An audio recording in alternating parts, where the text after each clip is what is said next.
Assalamualaikum warahmatullahi wabarakatuh. Halo teman-teman, ketemu lagi dengan saya di video ini.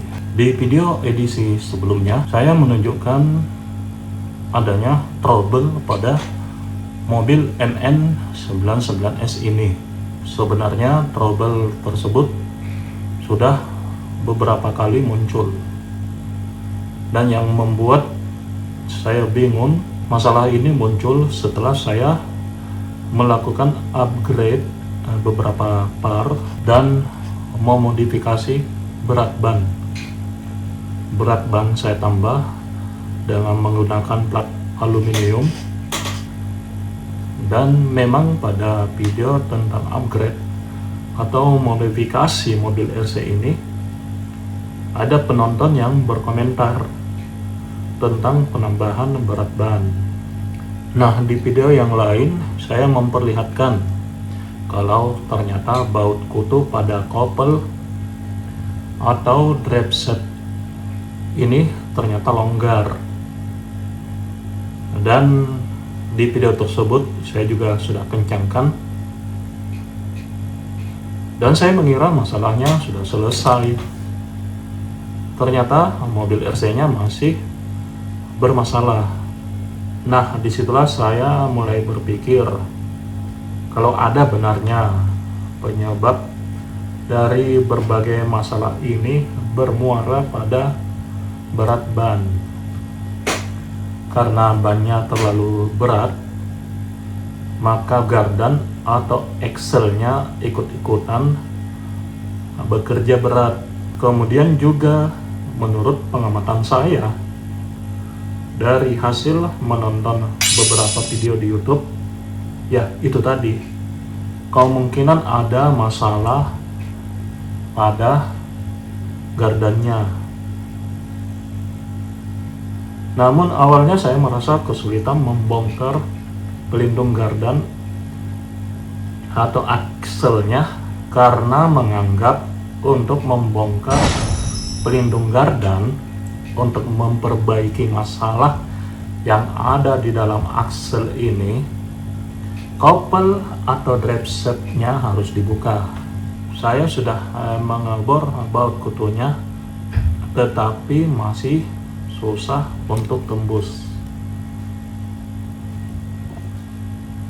Saya juga sudah mencoba dengan menyolder permukaan baut untuk merekatkan kunci hex atau kunci L seperti tutorial yang ada di YouTube, tapi tidak berhasil juga.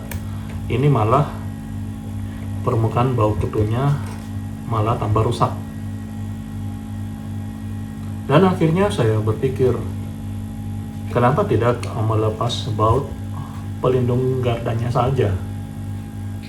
Dan alhamdulillah ini juga saya sudah lakukan ya.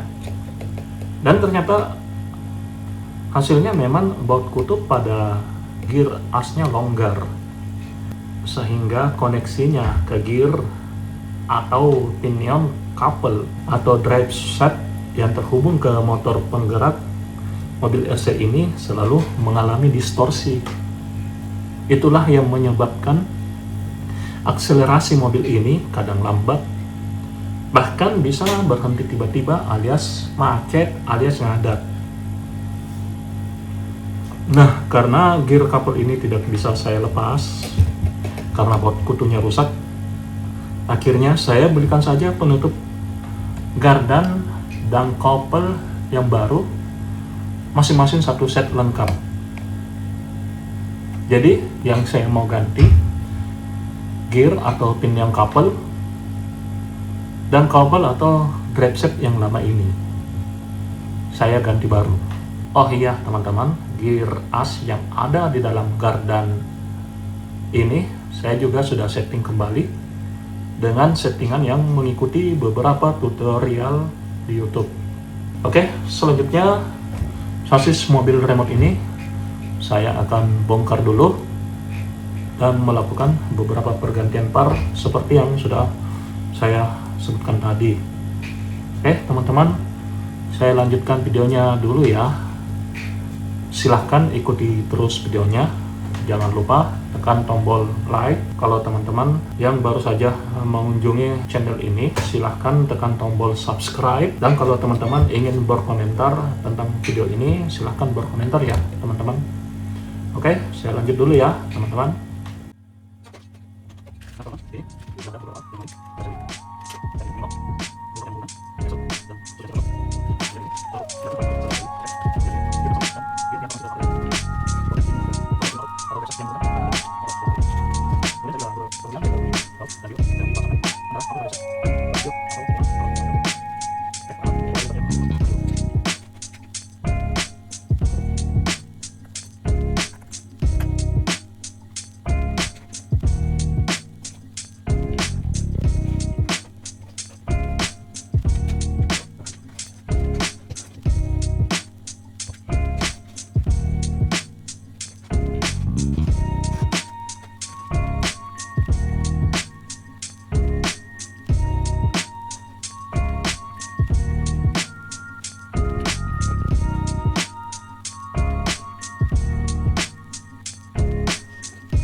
A few moments later.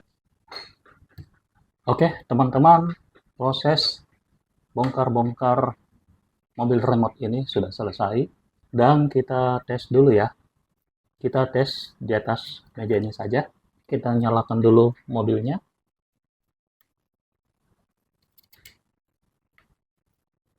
Oke, sudah nyala ya teman-teman. Kemudian kita nyalakan remote-nya.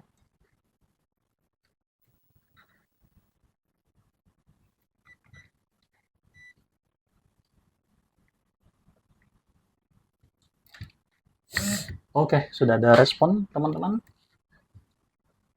Kita tes rodanya. Maju, mundur. Kemudian kita tes kemudinya. Belok kiri, belok kanan. Maju, mundur. Oke, teman-teman. Mobil ini alhamdulillah sudah berjalan secara normal. Namun ada beberapa catatan ya, teman-teman. Tadi waktu saya bongkar-bongkar, saya putuskan akhirnya hanya gear as yang saya ganti. Itu pun cuma satu. Gear as atau gear axle yang ada di dalam penutup gardan ini. Saya cuma lupa di bagian mana yang saya ganti. Kemudian kopel yang kemarin saya beli baru itu akhirnya saya tidak pakai. Karena pinion gear dan pinion as yang satu set kemarin itu ternyata mungkin agak longgar ya. Jadi dia tidak setel ya teman-teman. Tadi waktu saya bongkar-bongkar saya juga sudah sempat coba. Ternyata karena longgar, karena los, bannya ini ya berputar sih teman-teman. Cuma kalau kita tes dia tidak tidak terkonek dengan remote ya, karena di sini dinamo ini atau motor ini berputar tetapi bannya tidak ikut berputar. Jadi yang saya ganti cuma ini aja ya teman-teman, penutup gardannya aja ya, sedangkan yang lain tidak. Tadi juga saya akhirnya tidak mengganti link rod ini. Awalnya saya mau ganti dengan yang baru saya beli. Tetapi ternyata untuk mengganti link rod bawaan ini, saya harus menyesuaikan ya teman-teman. Ada beberapa bagian yang harus saya potong. Oke teman-teman, demikian video kali ini. Jangan lupa tekan tombol like, dan bagi teman-teman yang belum subscribe, silahkan tekan tombol subscribe-nya. Saya akhiri. Assalamualaikum. Sehat dan bahagia selalu ya bro.